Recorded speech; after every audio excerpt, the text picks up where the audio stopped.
Yes. Outside of here. Welcome back, Senate Education on Tuesday, April 2nd, 4:06. We left off, I believe, on page 7. We were talking about a number of things related to the bill.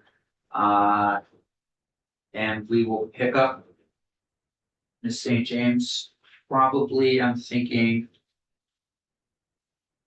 line 16-ish. I think we just got St. James Office of Legislative Counsel, and yes, I think we just went through everything that needs to be in the Articles of Agreement. And if you all are ready,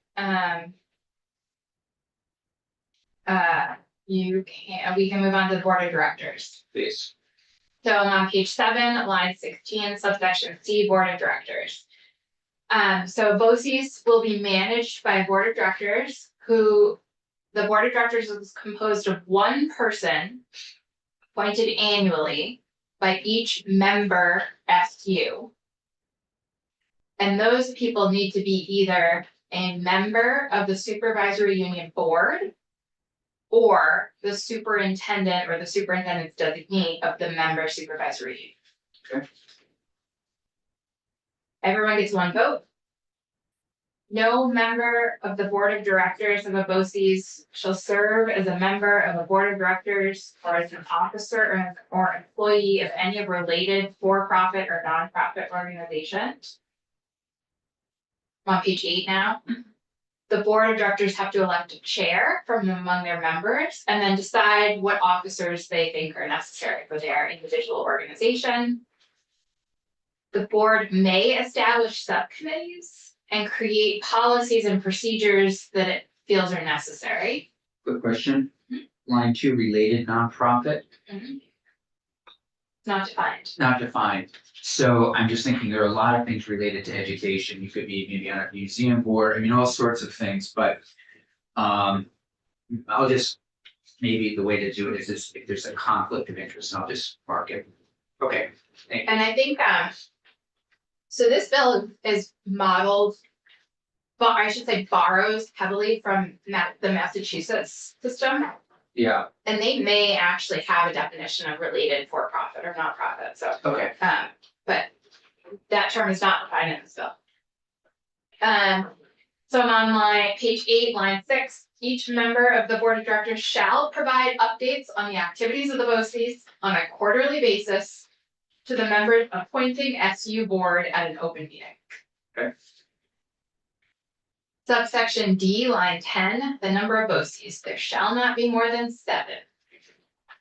Supervisory unions shall not be a member of more than one BOCES, but may seek services as a non-member from other BOCES. So there it is, just like black and white, everything we've been talking about as far as membership versus non-membership. So I think you gave us some good intel there. You said something about this, some of this being modeled after Massachusetts. Was the number 7 from that bill as well, or No. more creative? 7 is solely from that supervisory union collaborative, the map that you all have, which that's great. So I think it's a great start because it seems to have worked, during COVID. Massachusetts, oh, thank you very much.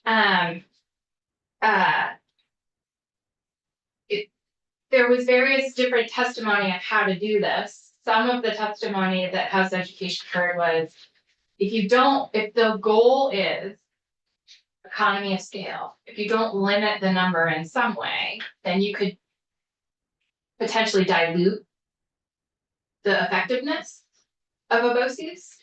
And so there were suggestions to somehow limit the number. But because Vermont is unique and we have unique needs, there wasn't really a consensus on how to do that. And this is what House Education settled on, was this map. That's where 7 comes from. Is that anything to do with population or? I don't know how this is. Doesn't look like it. I don't know how this is organized. I believe there was reference to there being some sort of legal designation to these groupings, but I was unable to trace that back definitively. So we're on page 8, line 13, subsection E, Agency of Education Promotion. AOE shall promote the uses of BOCES as providers of education services and programs. And shall include consideration of grant applications that include the use of BOCES for the purpose of procuring services and programs. And the agency may designate BOCES as eligible recipients for any applicable federal or state grants for educational programs. There's a whole separate section about grants coming later on. Page 9, powers of BOCES. So in addition to any other powers granted by law, BOCES shall have the power to provide educational programs, services, facilities, and professional and other staff that in its discretion best serve the needs of members.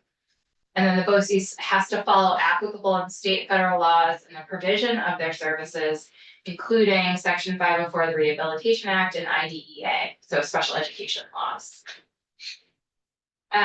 This bill started with a list. This is one of the iterations that the committee considered was a list of possible programs or services. And with every possible program or service, there are questions for and against including that particular item on a list. So we've landed with letting the BOCES figure out for themselves what kind of services they can offer. The findings section, does have a list. We did not go over it, but of some suggestions, goals of services that could be provided. So subsection B on page 9, BOCES may employ an executive director who will serve under the direction of the board. The board will annually evaluate the executive director's performance. And the executive director shall not serve as a board member, officer, or employees, that same language there, of any related for-profit or nonprofit organization. Oh, please don't go. Good question for you. They may employ an executive director. What if they choose not to? Is it outlined what that would look like if they don't have an executive director? Okay. So it could be the superintendent, right? No. The superintendent could be a member of the board of directors. I think that would be a great question to pose if you have one of the collaboratives in. Mhm. What would that look like if you didn't have an ED? Line 17, a BOCES shall be a body politic and corporate and shall have standing to sue and be sued to the same extent as the school district. It can enter into contracts for the purchase of supplies, material services, and for the purchase of leasing of land, buildings, and equipment. And then the section 559 of Title 16 applies. And that is when school districts are looking at procuring services or entering into construction contracts, different threshold amounts require different action on the part of the school district. And you'll actually be getting a bill that talks about the high construction contract number right now. In statute. It's high construction is considered high cost construction is considered $500,000. Did we just We just change? passed it. Oh, was that you all who did that? Yeah. This is Yeah. It's a section 1. Great, well, so this applies. Okay. Board of directors, on page 10 now, the board of directors of BOCES may apply for state, federal, or private grants for which a BOCES may be otherwise eligible to obtain funds necessary to carry out the purpose for which the BOCES is established. Nothing in this chapter is intended to create an entitlement to federal funds distributed by AOE to local education agencies. So this language is really meant to say that a BOCES can apply for competitive grants, but it is not individually entitled to any of the federal title funds that would be flowing to the supervisory union members. Yeah. Who provides oversight on that? And if you get a federal grant, along comes special requirements sometime that could affect the AOE. I'm not sure I understand your question. Well, if they apply for a federal grant outside of the agency, then does the agency wanna get involved in the regulations that go along with that? That could affect their school overall. It would depend on the individual grant. This is basically, what this language is meant to make clear is that if there's a competitive grant out there, let's say there's some federal program for book sharing, the Library. book library, the mailing of the books programs, right? Yep. A BOCES could individually apply for that grant. They don't have to go through their member SUs. But if there are federal title funds that are due to each member SU that flow through the agency, they can't flow through a BOCES. They have to flow through those individual member SUs. Does that help? That was the Okay. question I wanted to ask, but I didn't actually. Okay, section, page 10, section 605, line 8, financing, budgeting, and accounting. So each BOCES has to establish and manage its own fund, its own, bank account essentially. All money is contributed by the member school districts and all grants or gifts from the federal government, state government, charitable foundations, et cetera, have to go into the fund. So any money they get gotta go into the one depository. BOCES have to employ a treasurer. And that treasurer may be a treasurer of a member school district. So if someone has a really great treasurer, they can serve both. St. James, can they invest funds? I mean, besides, your little bit that you might, can they buy 32 shares of whatever? This does not appear to give them, let's read through this. Okay, And then, let's read through this. I don't think there's anything in here that would enable them to invest funds. I don't know if It would prevent- school districts do that. I don't think so. if you had a school district, we're thinking about, I know Mount Anthony Union High School is thinking about, well, could they, maybe another way to think about it is, could they bond for things? Yes, let's keep reading, Okay, yes. great, thanks. But that's addressed. I can't remember off the top of my head if that's yes or no. So gotta appoint a treasurer. Treasurer may, subject to the direction of the board of directors, receive and disperse all money belonging to the board without further appropriation. So they get kind of like, okay, you don't have to check back in with us every time you cut this check, et cetera. Page 11, the treasurer has to keep financial records and cash sheets and make those records available to the board of directors. The board of directors has to ensure, just like in a union school district or any school district, that its blanket bond covers a treasurer. They could also choose to provide suitable crime insurance coverage instead. And the board of directors may decide to pay compensation to the treasurer. They don't have to, that's an individual decision, but they do have to evaluate the treasurer's performance annually. The BOCES shall use the uniform chart of accounts and financial reporting requirements used by supervisory unions. So uniform chart of accounts. And actually, I'm gonna pause there, Senator Cambian, your question about bonding. So, just going back up to find where this language was. Line 4 through 6. Nope, I'm looking at a different section of the bill.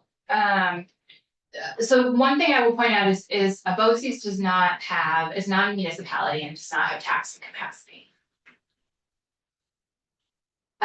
So. Bear with me here.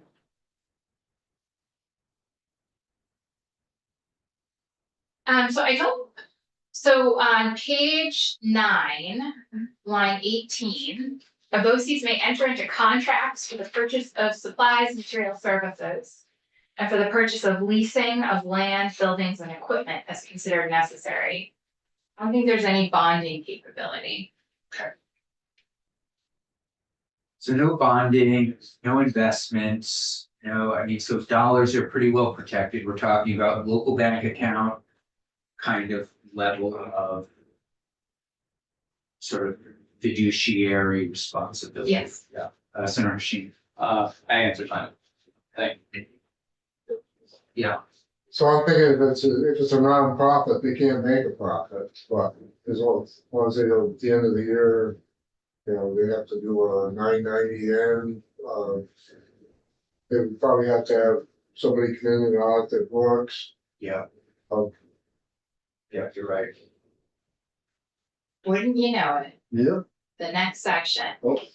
is audit. I saw that, and I think Senator Williams did too. He No, I was actually- trying to. No, I- No, Yeah. great, perfect. Yeah.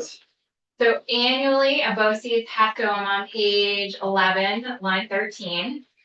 They have to have an independent audit within generally accepted governmental auditing standards. And the BOCES Board of Directors has to discuss and vote to accept the audit at an open meeting. And then the board has to transmit a copy of the audit to each of its member supervisory unions. And then, so that's the audit. And then subsection E, annually, each BOCES has to prepare an annual financial statement with those items there. Page 12, they have to come up with, adopt a budget every year.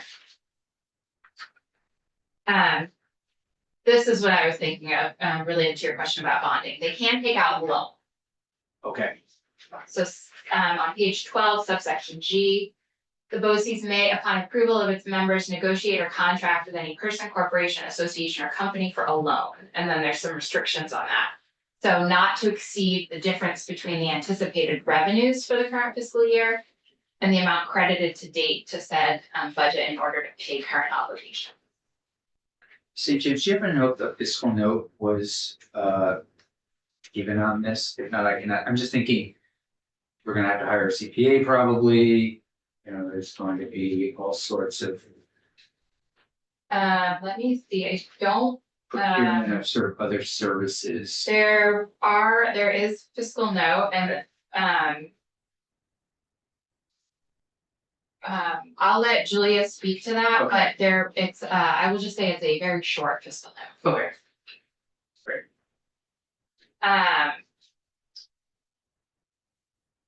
So, You could choose a better one out of this. Charger for my hair.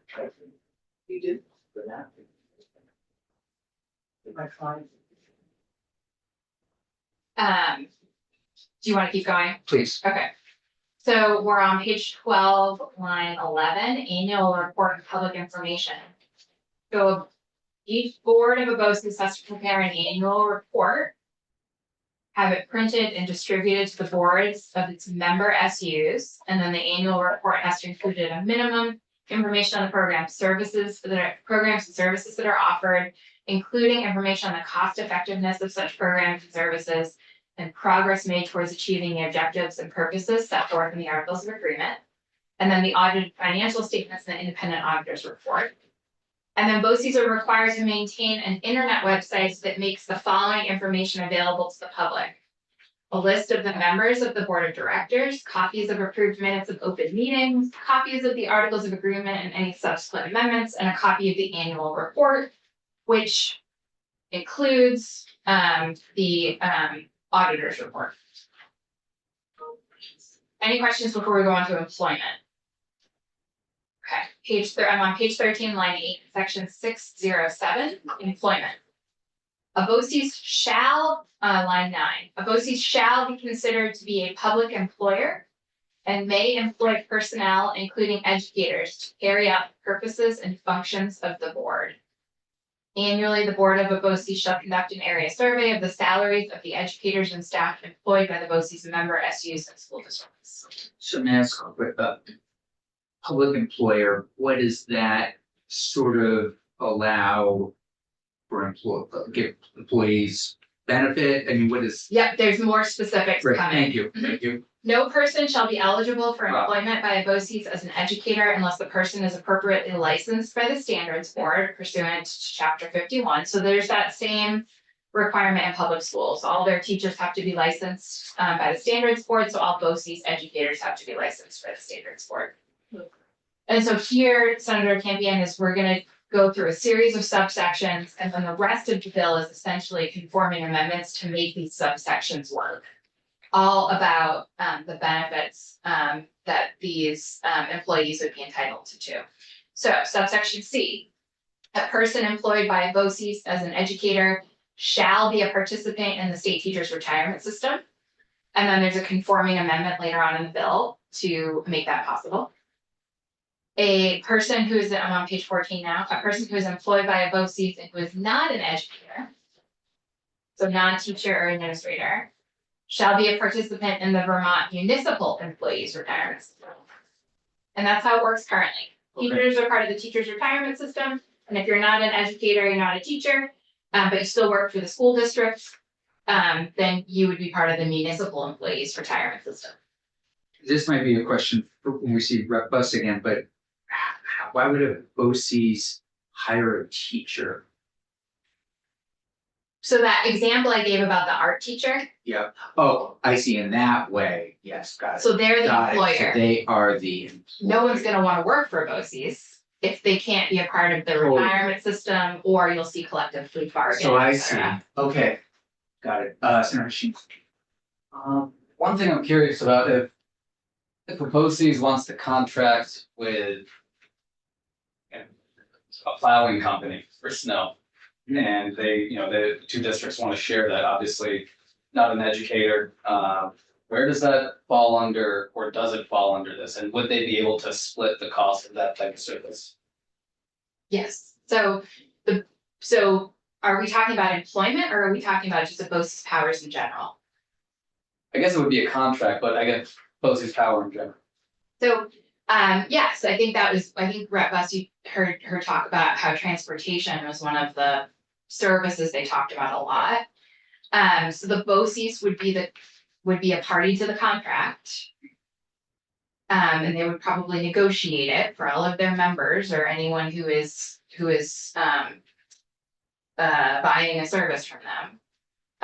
And then the benefit would trickle down to the members or the people purchasing those services, in however manner the contract is set up. Whether that's rather than having 5 different SUs contract with the same transportation provider, maybe the BOCES holds that contract for those SUs.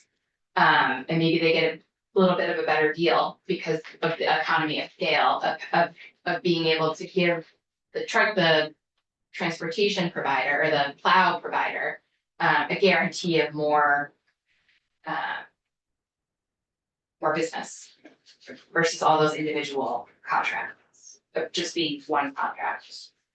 But yes, that's BOCES being able to contract for services is one of the main purposes of the BOCES. We're hearing from the NEA tomorrow, and I think we should probably hear from whoever the municipal union folks are. I'm just wondering if there's ever potential for any conflicts that might concern people, but we'll hear tomorrow. Thank you. So retirement system covered, check. Page 14, line 4. Educators, so remember teachers and administrators employed by BOCES shall be entitled to organize pursuant to chapter 57, so collectively pertinent.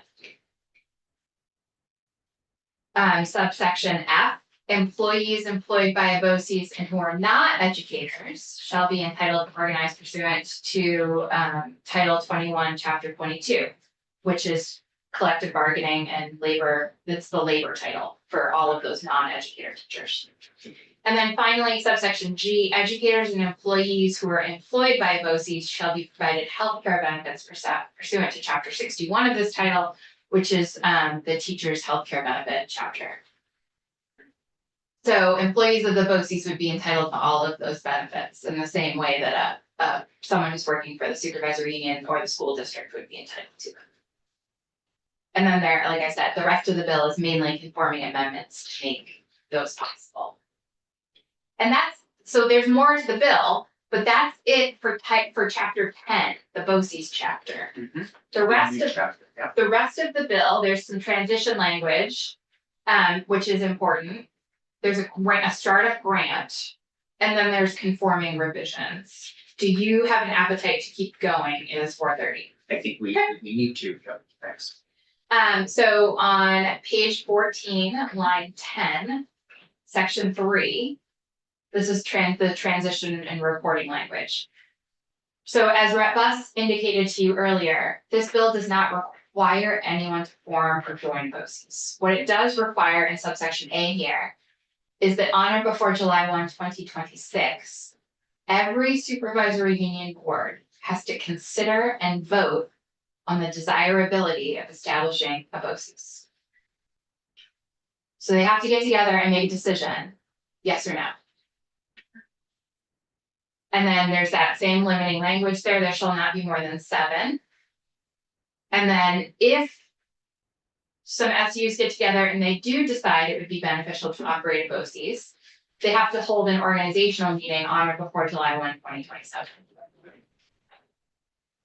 Then, in subsection B, on or before July 1, 2028, the Secretary of Education has to review what the world looks like for BOCES at that time and report back to you all on or before November 1st of 2028 with, and I'm going to jump to page 15, the number of BOCES as they exist at that time, including the names of member SUs and the services those BOCES are providing, the number of SUs that are not members of BOCES, and information on why those SUs have not joined the BOCES, and then any recommendations AOE has for expansion of the membership and powers of BOCES, including any recommendations for whether membership should be mandatory. Senator Weeks. So is it safe to assume that, based on page 14, roughly line 19, that the Secretary of Education by this point would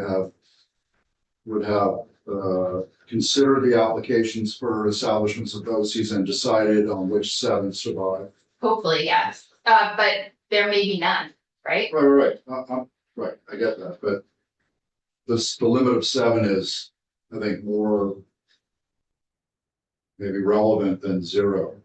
But, and my question is the secretary the deciding factor? Yes. Okay.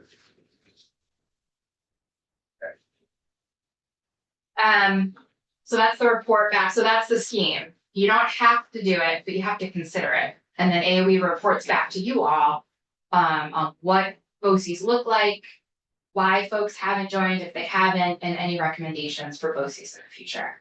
Section 4 is a startup grant program. So it's called the Board's the Cooperative Education Services Startup Grant Program to be administered by AOE. Which gives eligible, each BOCES is eligible for a single $10,000 grant after the Secretary of Education approves the initial articles of agreement. And the grants may be used for startup costs and may include reimbursement to member SUs for the costs they incurred in exploring whether or not to form the BOCES and the articles of agreement. And then subsection B on page 15, line 20 is the appropriation for that grant, and it is out of the ed fund to AOE.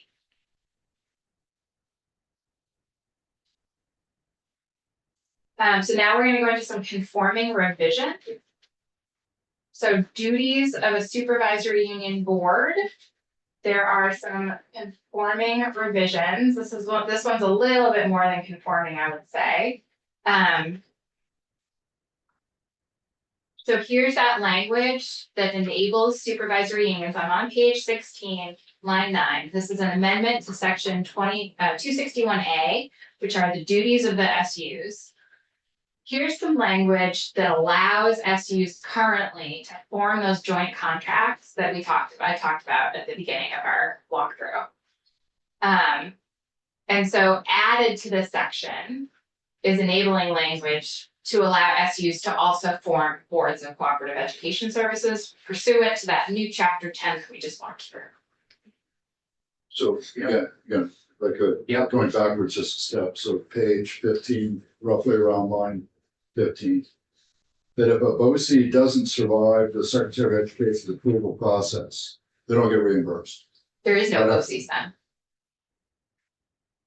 The BOCES is not, there is no BOCES if the Secretary of Education does not approve their articles of agreement. Right. It's somewhere above or below this, the startup costs, et cetera. So it's only startup after the BOCES is approved, not the legwork necessary to determine if there should be a BOCES in the first place. Correct. However, there's that language starting on line 17. That those grants can be used to reimburse the member SUs. For that initial legwork. Okay, so then going backwards, if they're not approved, if they did do legwork, they did all the application process, Secretary of Education didn't approve the formation of the BOCES. They were not approved to be one of the 7, they're not gonna get reimbursed. Yes, because yes, you are correct. And the way I think about this is a BOCES startup grant. So if there is no BOCES, there is no entity for the grant to go to. Thank you. Page 17, line 1, section 6 of the bill is an amendment to, and I need my cheat sheet for this because I don't know all of these sections off the top of my head. These are all definitions now. Yes, so section 1691A are definitions in chapter 51 of Title 16, which is the professional educators chapter. So we're making amendments to the definition of administrator and teacher around who their majority of their employment time is with. So school district supervisory union, and then we're adding BOCES on line 6 and 13. So you were listening to, if I could, sir. Please. You were listening to the House Ed conversation, this, why?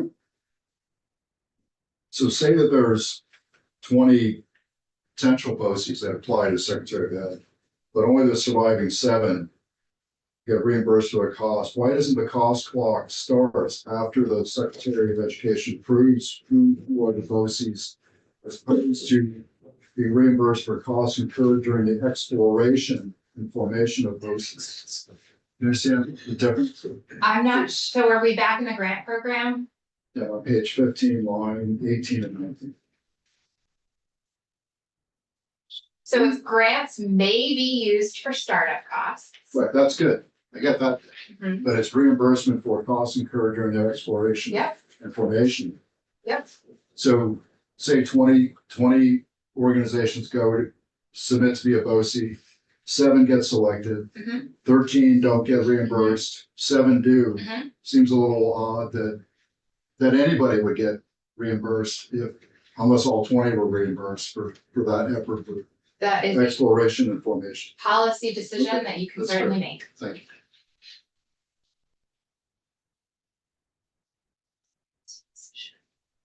We have 20 minutes. So I'm hoping to get to said by 5. Yep, so we are on page 17, we're amending the definition in the professional educators, the licensing chapter. To just make it clear that when we're looking at teachers, the definition of teacher or administrator, and we're looking at where they are employed, BOCES is included in there right along with SUs and school districts. Section 7 is an amendment to 16 VSA 1931 subdivision 20, and that is an amendment to the definitions in the teacher's retirement chapter, adding BOCES as a qualifying employer on page 18, lines 5 through 7. Section 8 on page 18 rather, line 10. Is an amendment to 24 VSA, section 5051 subdivision 10, which is an amendment to the definition section in the municipal retirement chapter. Again, adding BOCES as a qualifying employer. Page 19, section 9, 16, an amendment to 16 VSA 1981, which is an amendment to the definition section in the teacher labor relations chapter to add BOCES to the definition of the School Board Negotiations Council and Teachers Negotiations Council. Page 20, section 10. Again, an amendment to Title 21 VSA, section 1722, an amendment to the definition section in the municipal labor relations chapter to again add BOCES to that School Board Negotiations Council and School Employees Negotiation Council. And then on section 11, page 21, an amendment to 16 VSA 2101, the definition section in the public school employee health benefits chapter, to again add BOCES as a school employer. So very, when I say conforming amendments, very much so conforming amendments. And then the effective date of this bill is July 1, 2024. And that is it. That was great.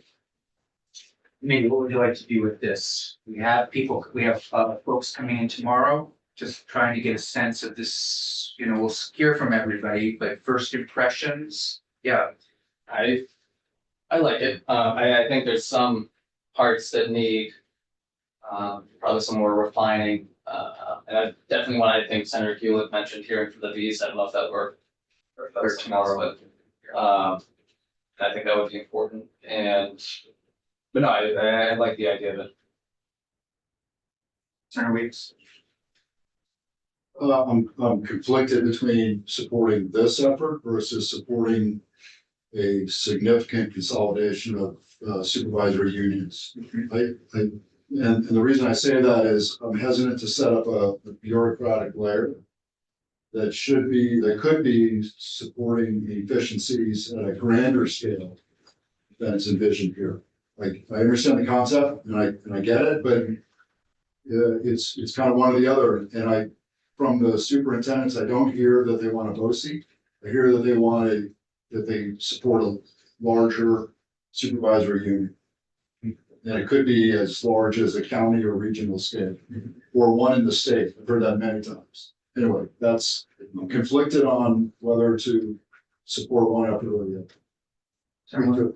I think, you'd almost be better off to have the General Services Administration type of, to provide, to do the same thing, but there's a lot of moving parts that I don't know how, are we gonna spend more resources to make it work? And put it through the trial period, or I like top down. I do. Not that I don't think it's admirable what they've done. I just think it's too many moving parts. So when you say General Services Administration, sort of like AO. Have another agency Like an arm. within the whole state. The state buys all the toilet paper. And every department, every, agency of transportation benefits from it, BGS. It would be interesting to see how other agencies may or may not do this kind of purchasing. Do you know off the top of your head? Well, the first finding in the bill is that we are one of, as of 2021, 9 states that did not have an established system of cooperative educational service agencies. We heard that from Colin. I'm wondering though, do you happen to know if the other agencies have these kinds of purchasing? I have no idea. Okay, Well, that's why I asked a question earlier about the HR aspect. That does AHS do recruiting for, employee services for other agencies or just their own? right, That's going down that same pipeline, Right. whether it's, it's a General Services. general service. Yeah, Sounds great, and it's helpful to know that we're one of few states that don't already do it. And I'd like to respond to Senator Weeks if I could, in 2 different tiers. One is that I think Representative Buss, she kind of laid it out pretty clearly that there's probably not a political will to do what you're suggesting in terms of fewer school districts. And in terms of consolidation, I would just ask that you follow like Act 46 from beginning to end, because that was not an easy task. And I'm not sure how successful it was at the end of the day either. So I just think, as much as it sounds like a good idea, I don't know if the folks in the building want to go there. Okay, so just in response to what I'm not talking about consolidation of schools at this point, I'm talking about consolidation of administration. That's completely different perspective. So for example, a supervisory union that was handling contracts and transportation, et cetera, for a region, whatever that region might be. would be an alternative. That's all I'm saying. I really like all the effort in this bill. It's right headed, you know, it's going down the right path. I think Act 46 in part was a consolidation of administration and it was a massive undertaking that made a lot of people also very angry. And what I get concerned about is, you know, if everything were consolidated into one entity, you know, having it just be too top heavy without enough, I don't want to say boots on the ground, but without enough administration on that mid level or that local level. I mean, the best analogy I can think of is like a command structure. You know, you don't have a colonel going around telling every single sergeant or private what to do. Saying, you know, because it would just be a mess. But that's kind of the analogy that I have in my head for this. Did they receive any testimony from AOE? Oh, sure. Yeah.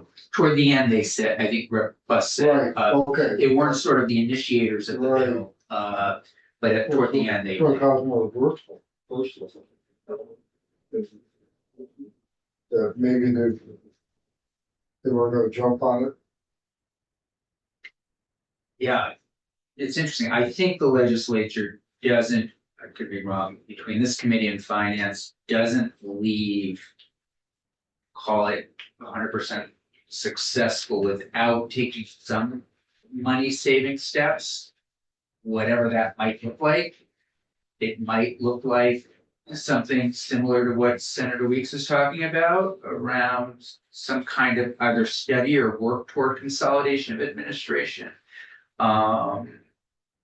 SU is a little bit more, points are well taken about Act 46, particularly whether or not it was successful. And I would welcome that conversation. I know we've heard from others last year, you know, looking into that. Yeah, I too like the cost savings pieces of this, and I think we should also look at whether or not we benefit from 7 or 1 or how we might deal with this. So I think we're all still trying to figure it out a little bit, but maybe we'll all know more by the end of tomorrow. St. James, anything else? No. It's a terrific walkthrough, thanks, really appreciate it. Very comprehensive. And so we will pick this up tomorrow, right after the floor.